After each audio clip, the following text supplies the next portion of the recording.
everybody, welcome. I'm Judah Taub. I'm the managing partner at Hetz Ventures. Today we're covering a hot topic, especially lately in Israel, how VP R&Ds can scale their engineering teams as their companies grow, especially internationally, how to hire, what to look for, how to maintain these growing teams. Here discussing this with me is Zak Islam, VP Head of Engineering at Atlassian, based in Sydney, Australia, and managing teams of hundreds of engineers distributed across multiple geographies. Zak also oversees a variety of different products, including Jira Software, Jira Service Desk, Jira Align, Bitbucket, Statuspage, and a variety of others. And with that very impressive introduction, Zak, it's July 2021. What is keeping VP R&Ds up at night? Yeah, Gio. Well, first of all, thanks so much for having me here. Really appreciate the warm introduction. There's probably two ways to answer this. One is on the personal front, as many of you may know, July 2021, and Sydney is now in lockdown. So I'm dialing in from Sydney, so that's keeping me up at night. Learning how to teach my 10-year-old how to behave and learn. But on the work front, really what we're thinking about is, especially in organizations like Atlassian, how do we continue to scale and how do we continue to adapt to the changing world? We have built collaboration software for 20 years now, and the world changed overnight. The world changed the way we collaborated and talked to each other overnight. And it's, how does the pace of innovation keep up with the pace of change in the real world? So scary and fun. Yeah, well, I can definitely share some of your 10-year-old homework with what I do here in the evenings now. So you're managing now a global team, and very, very much a global team at different time zones with different cultures. What does that look like in Atlassian, and why have you built it this way? And maybe sort of how do you think about the future when you want to continue this growth? Yeah, that's a really great question. Before we kind of dive into the story of Atlassian, I know, Judah, we probably have a range of individuals that are on the call. Yes, I manage hundreds. I manage an organization of 500, 800 plus engineers. But the reality is the systems and the processes that we're going to talk about, they're exactly the same for an organization of 10, 20, 30, 100 people to 1,000 people. And that's the beauty of some of those things that we're going to talk about is how do you scale using systems and processes and mechanisms, right? So at Atlassian, we're a strong believer of this model. And the model is strategy, structure, roles, people, and really what that means is whenever we think about our teams, we think about the way we're organized, we don't necessarily just start at the structure, we start at the strategy. And the structure that we follow in the organization follows the strategy. Otherwise, some of the anti-patterns for folks on the call, if you are saying things like, oh, hey, are we shipping our org structure? Are we shipping this product the way that it's shipped is because these individuals sit in this org structure? Well, that's actually a really big problem. And we don't want our customers to see the seams within our organization. What we want our customers to see is the value that we want to deliver to them, and that's to be able to collaborate, between teams. So at Atlassian, our structure follows the strategy. So the set of strategies that I own is Agile, DevOps, and IT solutions. And what we want to do, and the way we have structured these organizations is, what are the key strategic areas that require focus? And Agile as a methodology requires deep focus. DevOps is a strategic area for us that requires focus. And the third area is IT solutions, which is more of an emerging area for us. So we have actually ended up splitting our organization kind of in that way. So hopefully that starts to show you how Atlassian as an organization has started to think about our structure following the strategy that allows us to be competitive in the market. That's very interesting. I mean, if we just double click on that for a moment, what does that mean that the teams actually look like? Are these separate DevOps, QA, like just variety of teams working together? Or are these teams where in each location you've got a blend of different skill sets that are supposed to solve problems with each other? Yeah, I wish there was a clean answer. I really wish I could say, hey, this is the model that we follow, and everybody else in the world, everybody listening in on this call should follow exactly this model. Here's the principle that I'll start with.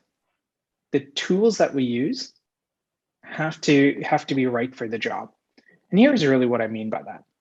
Atlassian has been around for 20 years. I've been at organizations. AWS is another example where I spent about 6.5 years. And the reality is the way that we structure the teams have to align to what we're trying to achieve.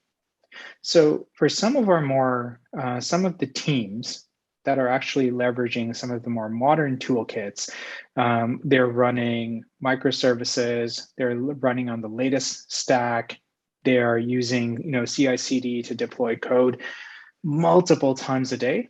For those teams, we're actually leveraging, we have embedded DevOps practices directly in the team, because those teams actually have the tools to be able to diagnose issues in production, set up their own dashboards. They have the capabilities to roll back their deployments. They have all of the tooling. So for the teams that are running modern stacks, we've kind of embedded the DevOps practices within those teams.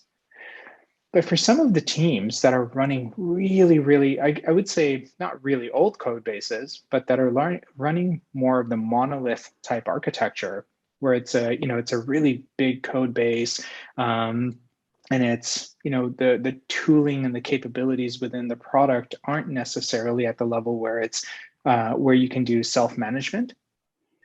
We've actually separated out the dev team from the operational team. Because the challenge there is it's impossible for one dev team to cover a massive surface area. So what we want to avoid, Jira, and this is really what I'm trying to highlight, is not to apply a blanket rule or a blanket pattern across all of our teams. What's really important is to understand, what do we want to optimize for? What's the ground truth? And apply patterns that make sense for those problems. So we actually have a mix of both. One is in the teams where, again, just to summarize very quickly, in the teams where they're on the more modern tech stack, they're following DevOps practices embedded within the team. For teams that are running some of the more older code bases, where it's really hard for a single team to be able to support the entire code base, we actually separated out the dev team from the operations team. So, it's lots of different patterns solving lots of different problems. That's definitely something that I can imagine a lot of people will be happy to hear. Somebody like you say that we haven't found a magic sort of golden bullet. So if there's others sort of struggling out there thinking about this, and I know across our companies, it's a constant hot topic, hearing that there isn't a magic sort of one that you can wave is good. Are there any practices that you guys have tried here that haven't worked, that you could say, like, we've gone down this path, and although we now use a variety, but this path just hasn't worked for us? I love that question. It's one of those learn from my failure type of moments, right? So many of you may know, Atlassian originally started as a behind the firewall software company. You could take products like Jira or Confluence and even other products and download them, unpack the jar, unpack the code right on your laptop, right on your desktop, and you're good to go. The way you operate those products is very different than the way you operate cloud-based products. So in our server product world, the way that the way that the development lifecycle worked was you had your developers, they wrote the code, they punted that over to their QA team, they tested the code, logged some bugs, sent it back to the dev team. Eventually the code looked good enough to be shipped and you were good to go. But imagine, Jada, you are now in a cloud world where the engineering team is doing continuous deployments. They're pushing code out to production as fast as it's checked in and it's code reviewed. Well, in that world, this process of writing code, having it tested, going back and forth, that slows you down as an organization. So we've had to adapt very different processes. We've almost had to find a way to automate that testing process where we didn't rely on individuals to test the code, but move away from individuals testing the code to actually, having systems in place that would continually test our code. And we tried that. We said, hey, what if we had manual testers? What if we had QA engineers in the middle that were doing manual testing and so on and so forth? And that was one of the things where we said, look, this isn't sustainable. It's actually slowing us down as an org, especially when one of our key success metrics is reducing cycle time from when an engineer takes a task to when that task is shipped to production. So, we've had to learn how to improve the way we ship, the quality of what we ship, and move away from a manual process to more of an automated process. Yeah, that's fascinating. It's fascinating to hear. I'm just going to pivot slightly to a different topic, which I know is top of mind, probably of every single tech leader out there, and that is hiring. We've got 16 companies in the portfolio today, and every single board meeting over the last 6 months starts off with hiring top tier developers is becoming more difficult.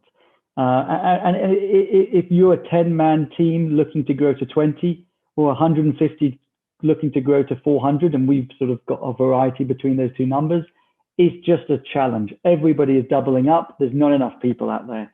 And you must be feeling this in a real sort of meaningful way. So I'd say two questions here. The first is just like, what is your approach to this? And how do you overcome this global shortage? And then the second sort of hidden question there is it a global shortage? Are you finding sort of pockets around the globe where it's significantly easier? And does that sort of maybe affect what we said earlier about the structure of Atlassian? Yeah. Jida, it's not just you, it's keeping me, if I could go back to your first question, what's keeping you up at night is, do we have enough people on the ground to solve the problems and, work towards the ambitions and the aspirations that we have? And the answer is no, never.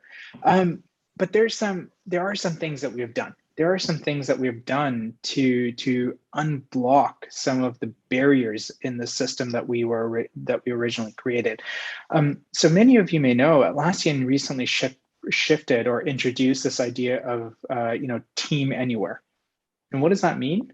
Is we are no longer we are a remote first organization, and that's globally. So here's what that means. If you wanted to work for Atlassian in Australia or for a team that's primarily used to be based out of Sydney, you'd probably have to move your family to Sydney or whatever it is, and for many individuals, that's just not tenable. So you would say no to their role. But imagine now you can say, hey, as long as I'm within these time zones and the core of the team is sitting in Sydney, but I'm within plus minus 4 hours, plus minus 6 hours, yeah, I can totally work for that team. Jada, let's forget about the numbers for a second.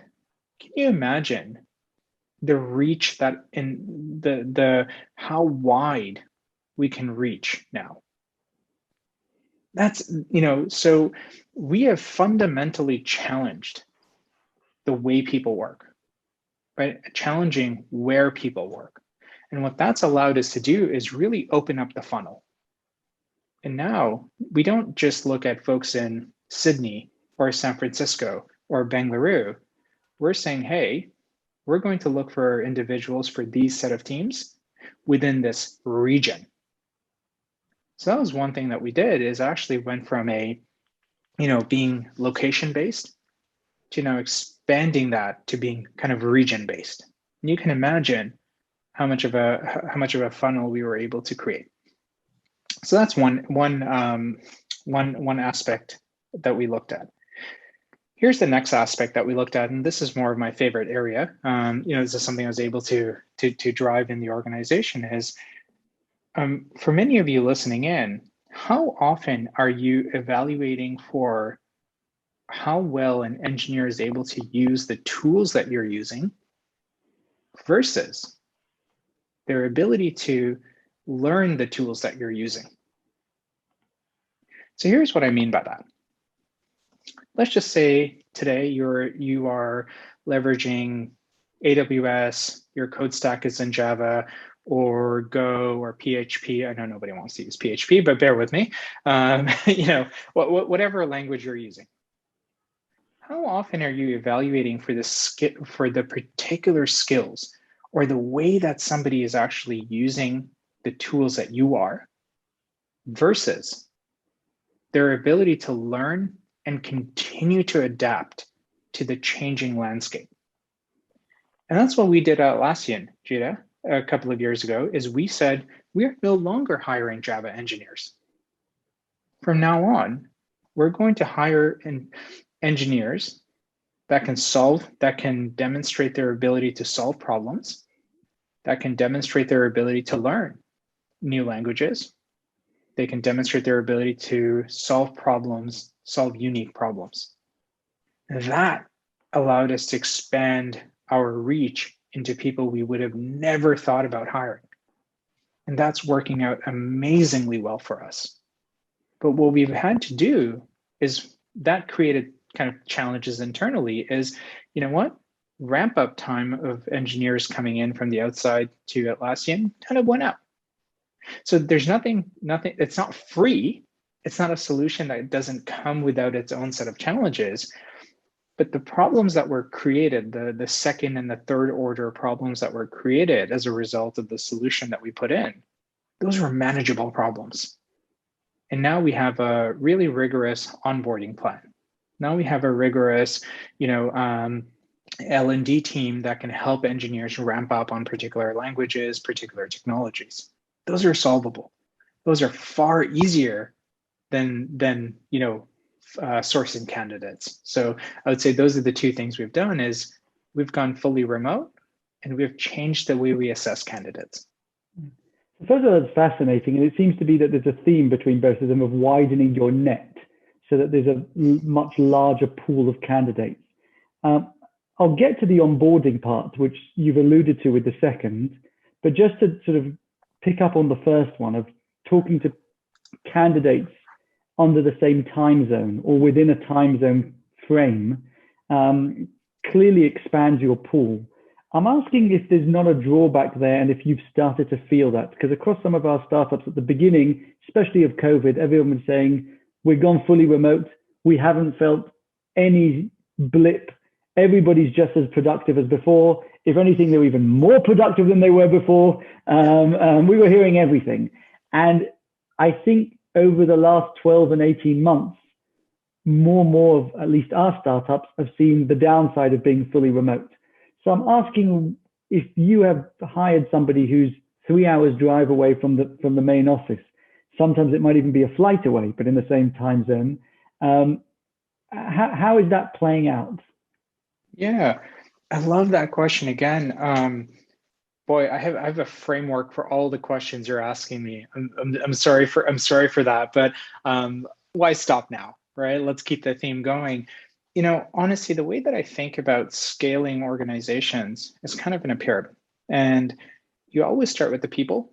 Then you think about the process that you're using or the process that are in place, and the technologies that are there to enable the processes and the people. So going back to, this isn't a new framework. It's people, process, technologies. And one of the challenges that I'm seeing today is organizations are saying, hey, we have the people and the processes we're going to go remote, but they're not necessarily investing in the technologies. And you can imagine this is near and dear to my heart, being the engineering leader for an organization that ships collaboration software. And I'm not just talking about the Atlassian toolkit. I'm talking about simple things like Slack, things like Zoom, things like, as an example, there was a new app, and I have nothing to gain from promoting this company, but there was an app that was that spread like wildfire within the organization. It was called Clockwise, I think. And what this app did was it connected your Google Calendar to Slack, and it kind of told people when you were in a meeting.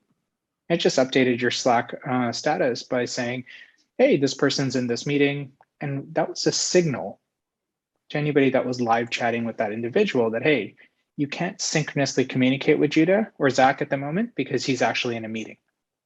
And it's those small tools that actually enable you to adapt the remote work culture. And if you're not investing in the technology, what you end up doing is trying to recreate a lot of the physical rituals in a virtual environment. And that's not going to work. We know that's not going to work. That leads to burnout. We've tried it. It doesn't work. You fundamentally have to rethink the way you engage, collaborate, and work. So in saying that, I don't want to come off fully righteous and say, hey, remote work is for everybody. It's not. I think the reality of the world is going to be hybrid. There are individuals that need that sense of belonging. There are individuals that will want to be in the office every day. There are individuals that will that don't have the setup like we do in our homes at the moment. Those individuals will want to come in. So I think most organizations out there will have to create, hubs where people can come in and out, but give their employees the option. And I think the future of work is hybrid, for what it's worth. Yeah. Cool. And so if I go back to the second point you mentioned, or the second way you've expanded your net, it seems like you started off by saying we want a very particular type of candidate, which can code in a specific language. I'm going to take it to an extreme, but looks like this. And then over time, you've said we're willing to expand that. What is the limit of that? I mean, so you can say, I'm willing to take somebody without an experience with this particular language. I'm willing to take somebody without a coding background. We can teach them that as well, as long as they're smart and they've got, I mean, where is the limit of this net? And then the second part of that, and you mentioned it yourself, is obviously it has an effect on the onboarding. And these are probably sort of trade-offs. So how do you think about that balance? That's it. For me, it starts with the fundamentals.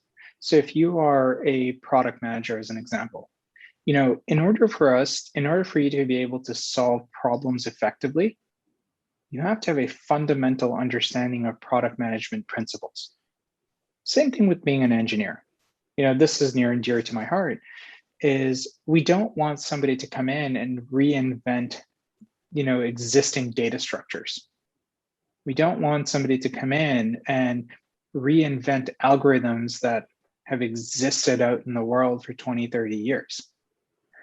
So I think that what we want to evaluate for is, at the core of all of that is start with the first principles, start with the fundamentals and evaluate for that. And my belief is if you have a strong grasp of the fundamentals, you can take those building blocks and solve for lots and apply them to different problems in your domain. So it's funny we say, hey, you're kind of broadening it. It's funny, we're actually not. We're kind of doing the inverse of that, is we're going deep down and saying, help us understand how great your knowledge of the fundamentals. And if the fundamentals are shallow, I think that comes down to more of a leveling discussion.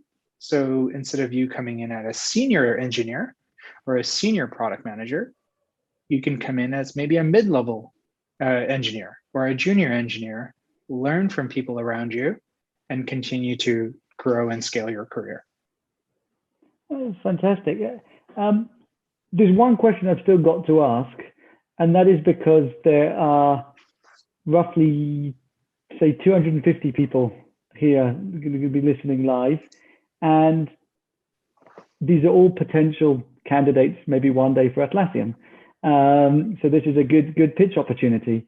And the point is, whether you broadened your net, whether you're willing to sort of let people work remotely, or you're looking at people slightly differently, you still have to have a winning pitch today that wins over the developer.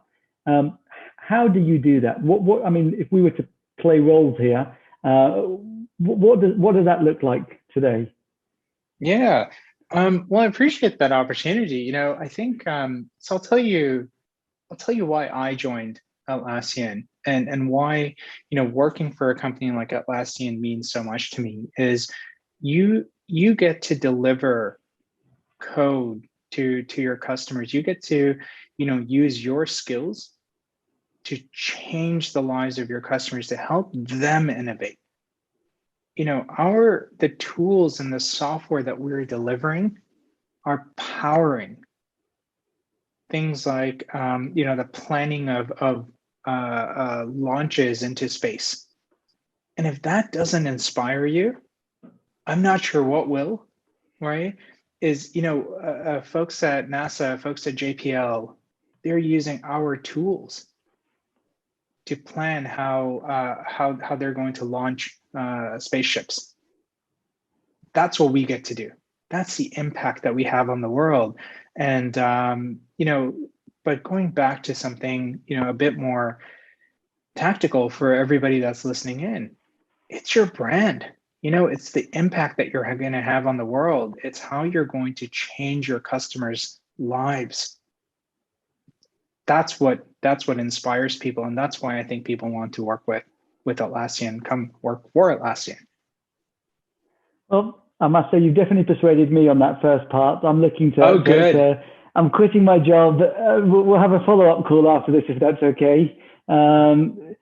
Fantastic. So maybe just to summarize, I mean, if you have any other thoughts that you think is worth sharing, especially on the hiring front, which I know is top of mind for everybody out there, that would be wonderful. Absolutely. I think brand matters. Brand awareness matters a lot. Crafting that story about why you are doing what you are doing, that's incredibly important. And if you haven't read, and no conversation, no engineering conversation, it's I'm going to do my cliche thing and reference Daniel Pink, right? Engineers look for purpose. If you're not able to communicate the purpose of your organization, you are not going to be able to get through to the really amazing problem solvers that are looking to master their skills. You're not going to give them something to drive towards, something to achieve. So I would say hone that. That would be my main point to drive home. Fantastic. Well, I'm conscious that we have lots of engineers here, as I mentioned, and their Slacks are probably going now out of meeting, thanks to the application. So I want to stay on timing. So I'll just thank you very, very much, Zach. It's been a pleasure speaking with you. Thank you very much. And thank you very much to everybody for joining us. Have a wonderful day. Thanks for having me. Appreciate it.